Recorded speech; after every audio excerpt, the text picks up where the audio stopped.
Ja tenim embotellada la ratafia. La vam preparar a finals de juny, que vaig agafar totes les herbes i espècies que feien falta. Podeu trobar el vídeo a la descripció.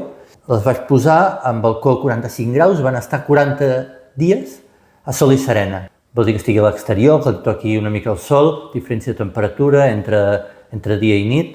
El típic és fer-la al voltant de Sant Joan i que el 15 d'agost, per la Mare de Déu d'agost, filtrar-la. He necessitat un parell d'olles d'ensats grans. L'he filtrat per treure les branques i herbes.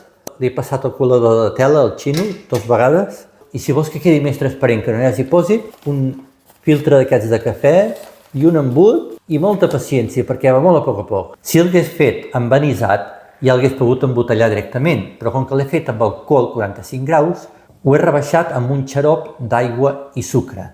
I ara sí, ho he embotellat i etiquetat.